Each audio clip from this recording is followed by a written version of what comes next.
The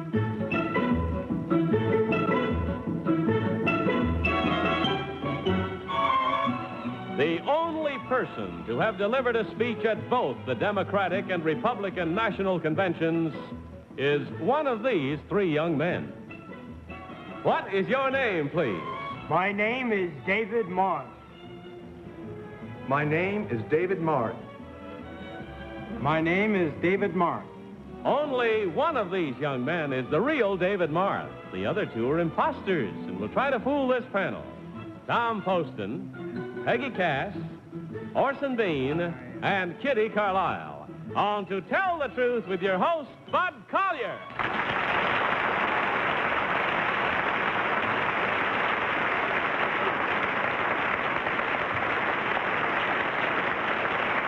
Thank you very much. Thank you. Good evening and welcome once again to Tell the Truth. Good evening, panel. Good evening, Bud. We're brought to you this evening by Winston Filter Cigarettes. A panel in front of you are the envelopes, the contents of which you have not seen, but open up that number one, if you will, and follow along. I, David Marth, am a senior in high school. Last April, in competition with students from all over the United States, I became the winner of the 77th Annual American Legion Oratorical Contest. First prize was a $4,000 scholarship to the college of my choice, and the privilege of addressing both the Republican and Democratic National Conventions of 1964. Signed, David Marth.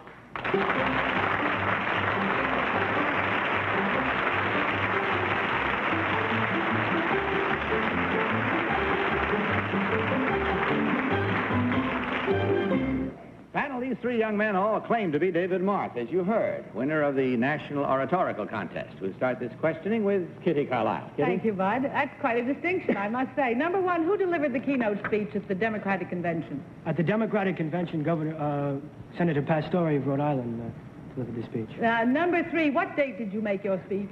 August 24th. At the Democratic Convention? Yes, ma'am. And what day did you make your speech, number two, at the Republican Convention? The Republican was July 13th.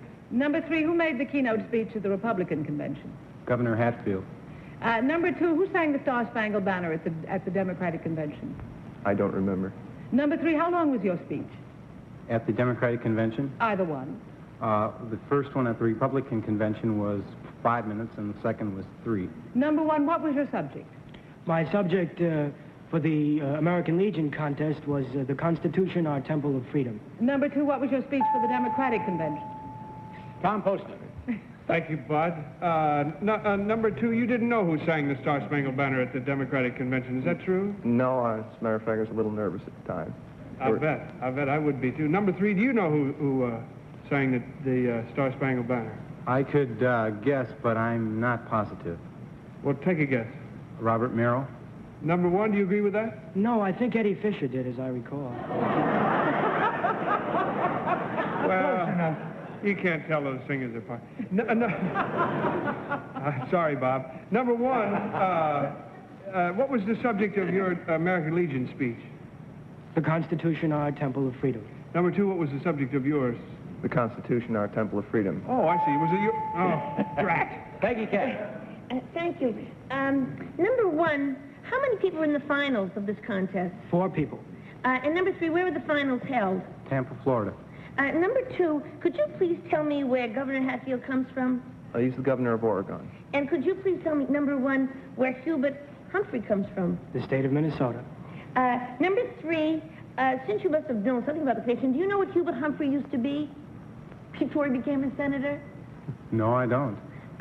Number two, He's just a hang around, you know. Number two, where does the vice presidential candidate Miller come from? He's a representative from the state of New York. Number one, do you know which city he comes from? I believe he comes from the city of Niagara Falls. Orson Bean. Yes, number two. You won in oratory. Did you write your own speech? Yes, I did. Well, did you think that had something... I mean, what if you wrote a lousy speech but delivered it great? Could you have still won? Yes, certainly. Delivery is an extremely important part of I see. presentation. Number one, were you good in English in school? How did you drift into this? Well, I applied through my high school. What is onomatopoeia? In your own words, don't know. What's a dangling... Sounds familiar. I can't recall. What's a dangling participle, number one? Well, it's a... Quickly now, quickly. It's a participle that dangles. Well, that's good enough.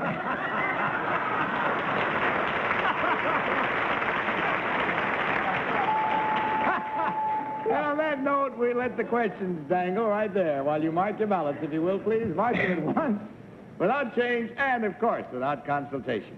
Vote now for number 1, number 2, or number 3.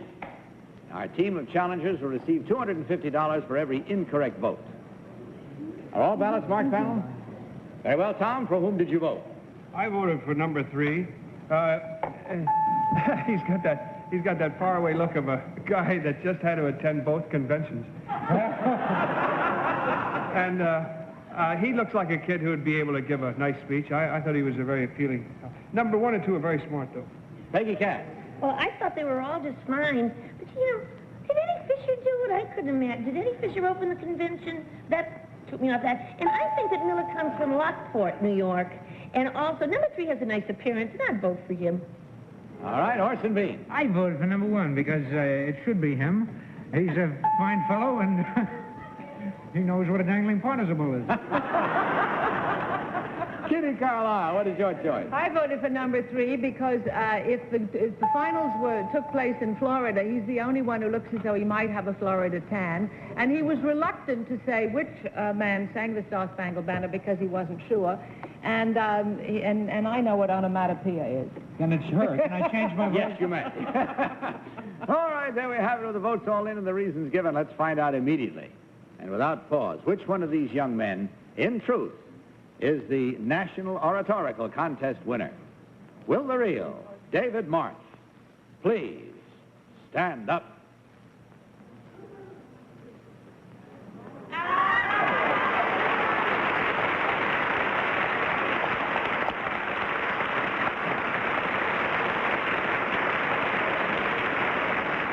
Thank you very much. You might be interested to know that David is a student at Wausau, I guess it is, W-U-S-A-U, Wausau? Yes, sir. Wausau Senior High School, where he is also first-string quarterback on the state championship football team. Where's Warsaw? Where's Wausau? Right in the middle of the state. Of what state? Wisconsin. Wisconsin. Where's he going to go? What college? Beg pardon? What college is he do gonna you go? plan to go today? I plan to go to St. Paul Concordia College in St. Paul, Minnesota. And Robert Merrill did open the Democratic National Convention with the Star-Spangled Banner. Eddie Fisher played for him. Number 1, what is your real name and what do you really do? My name is John Q. McNulty, and I'm a senior at the Dwight School right here in New York City. Thank you. And number 2, what is your real name and what do you do, sir? My name is Richard John Behrens, and I'm a sophomore at Villanova University, Villanova, Pennsylvania. Well, when we check through the score, we find that there was only 1 incorrect vote, but that is worth a good husky $250 in any event, and I hope it brings you great joy. You brought it to us. Thank you very much for sharing your evening with us. Good night, and God bless you.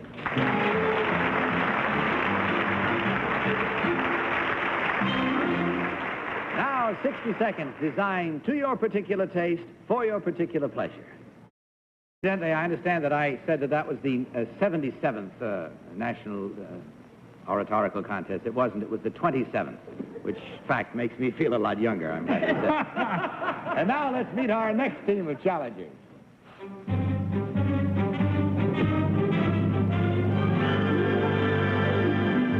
What is your name, please? My name is Evelyn Valle. My name is Evelyn Valle. My name is Evelyn Valle. Now follow along with this one, if you will, please, panel. I, Evelyn Valle, have just completed a 2-year tour of duty with the Peace Corps in Africa. Last February, 4 other Peace Corps girls and I decided to spend our 2-month vacation by hitchhiking 4,000 miles from Liberia to Algiers. The trip took 7 weeks, 3 of which were spent crossing the Sahara Desert. Most of our journey was accomplished by hitching rides in trucks. Dressed in black jalabas, we went for days without passing another car. Never saw another woman, almost perished from the heat during the day, and nearly froze during the chilling desert nights. Natives we met were astounded at what we were doing, but were always kind and helpful. One local police chief even fell in love with one of us. In turn, I fell in love with Africa and have just re-enlisted in the Peace Corps for another year in Liberia. Signed, Evelyn Valle.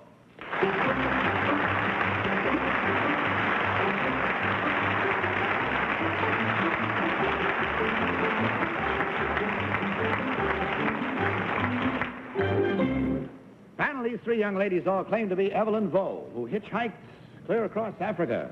We'll start this cross-examination with our own hitchhiker, Orson Bean. Orson? Yes, Miss Valle, number 2. Why did you do this? Why did you take this trip? We wanted to see Africa.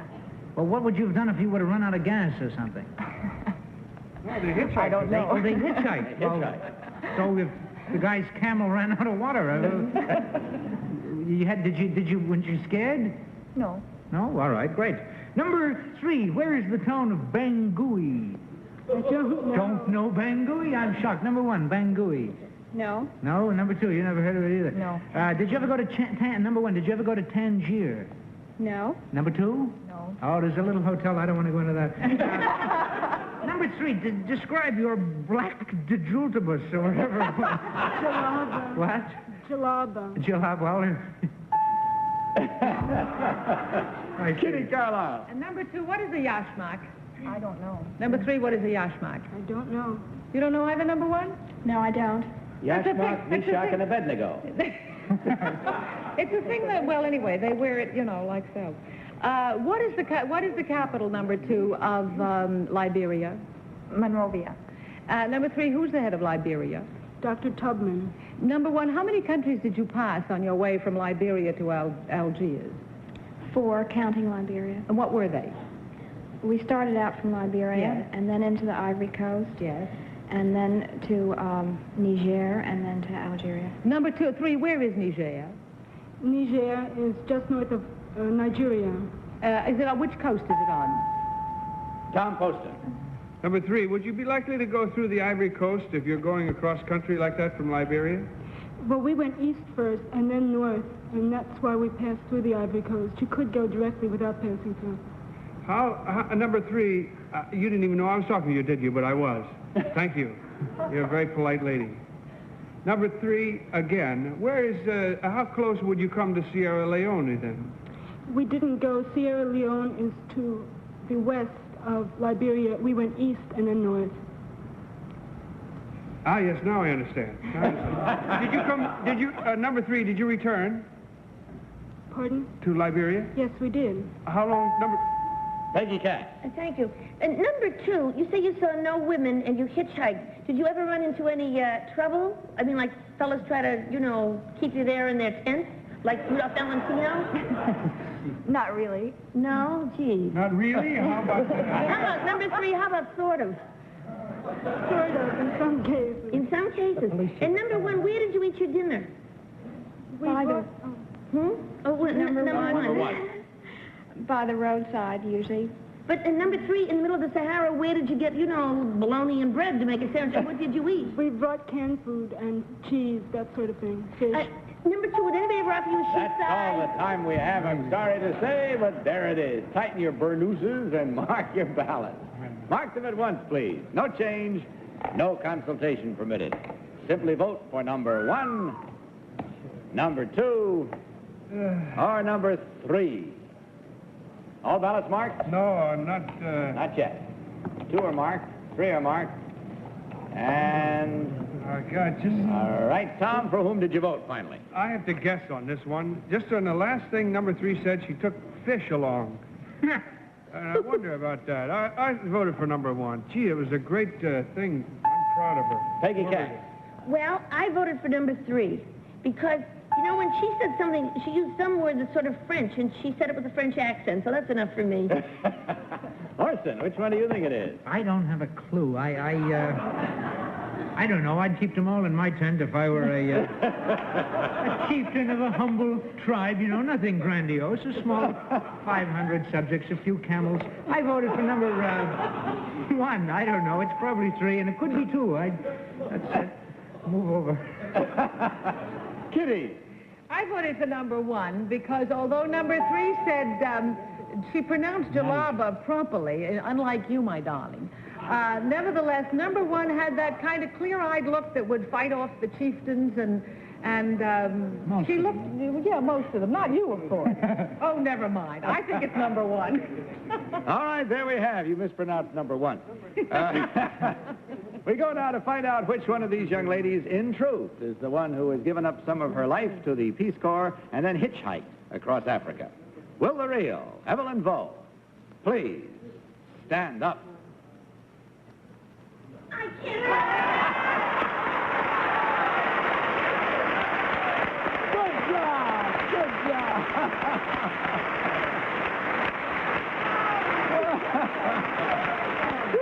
Boy.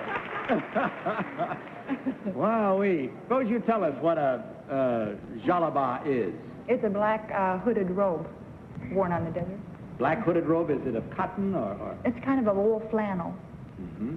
And what, did it give you any warmth at night on the desert? A little, but never enough. Never enough. But it did keep out some of the heat, I suppose, in the daytime. Well, congratulations, young lady. We're proud of you. Number 1, you got most of the votes. What is your real name and what do you do?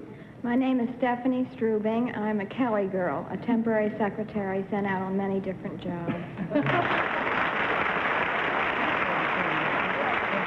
you very much. And number 3, you got the other vote. What is your real name and what do you do? My name is Susan Joan Gordon, and I'm a poet and the author of a book called The Road I Travel.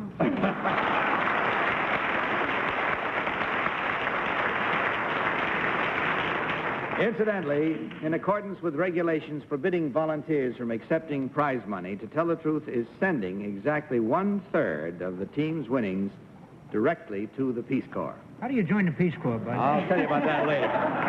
In checking over those votes, we find that you completely fooled the panel, so the maximum amount of money comes your way, and that, of course, totals 4 times $250 or $1,000. Thank you for joining us tonight. Good night, and God bless you.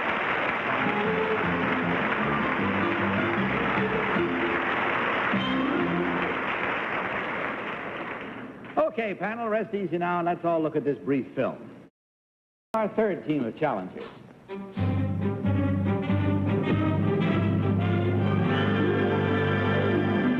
What is your name, please? My name is John Rogers. My name is John Rogers. My name is John Rogers. Follow along once again, panel, with your copies, if you will. I, John Rogers, am an officer in the British Army. I have a rather unusual and delicate assignment. I am in charge of the bomb disposal troop, a group of 50 men which is responsible for locating and disarming undiscovered aerial bombs and missiles which were dropped by the enemy on the United Kingdom during World War II and are still buried in the ground. Until my squad can complete the tricky job of defusing them, these bombs and missiles are live ammunition which can explode at any time. Up to the present, bomb disposal troops have rendered harmless thousands of such bombs, from small incendiaries to 4,000-pound blockbusters. Signed, John Rogers.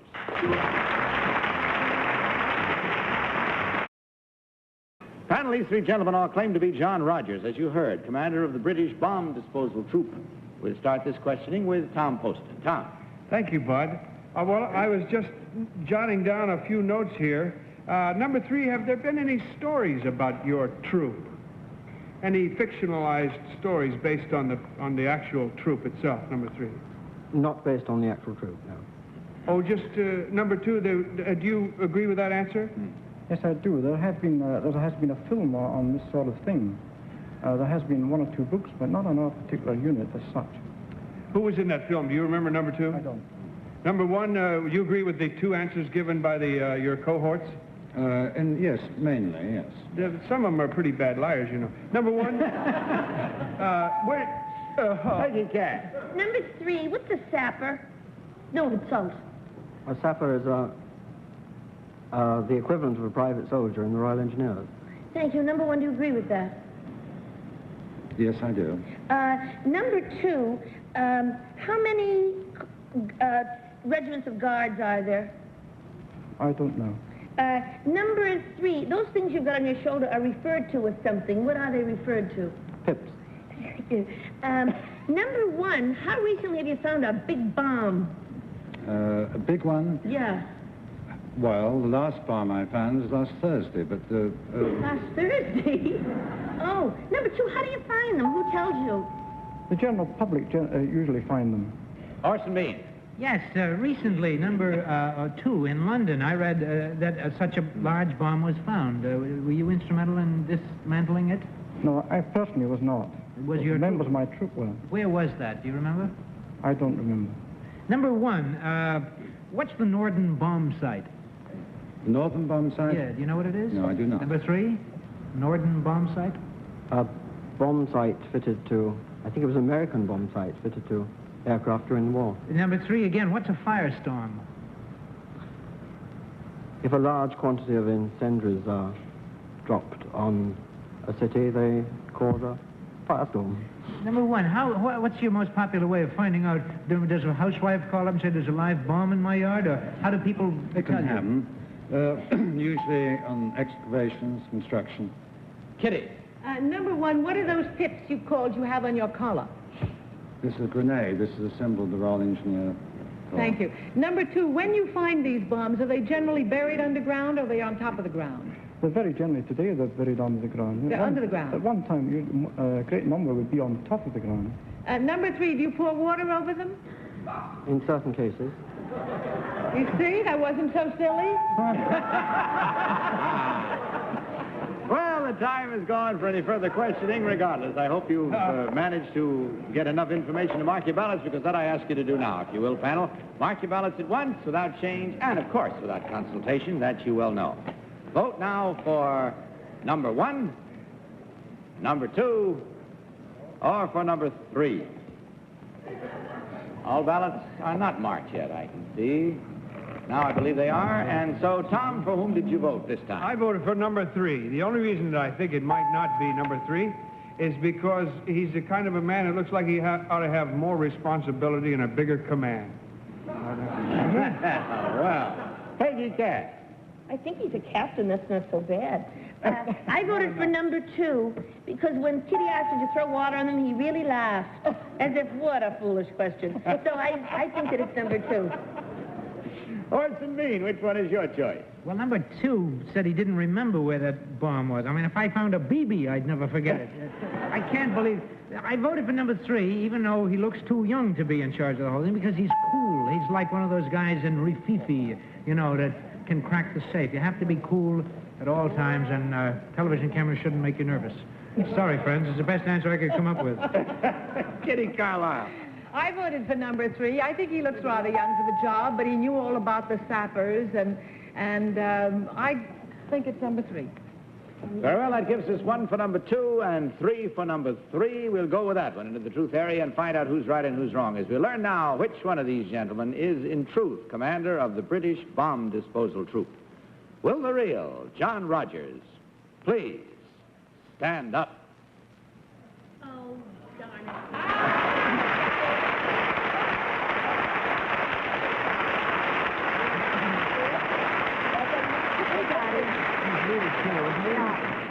Well, we thank you, sir, and I must say we are a little abject in our feeling of humility when we're with you, because I don't think I'd have the courage to do a job like that. No, I personally have been in a lot of bombs.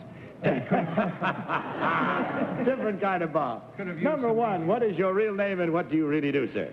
My name is David Mungarvin, and I'm an executive with the international car rental company Auto Europe. Thank you, sir. And number 2. Number 2, what is your real name and what do you do? My name is Jack Drysdale. I'm the American representative for Watney's Brewery of London.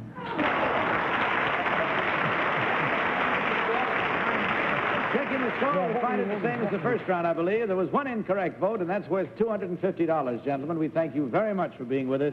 Hope you had fun, too. Good night, and God bless you.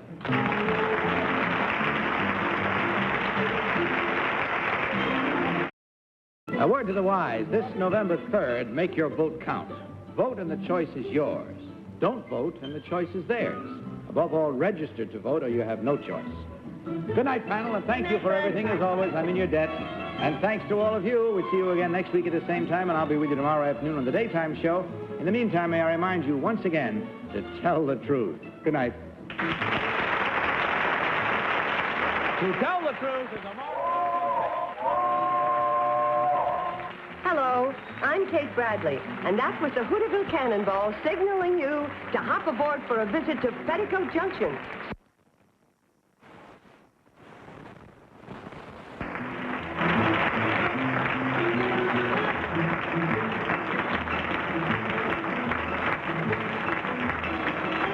To Tell the Truth has been brought to you tonight by Winston Filter Cigarettes. Winston tastes good like a cigarette should. Johnny Olson speaking. For To Tell the Truth, the program is complete.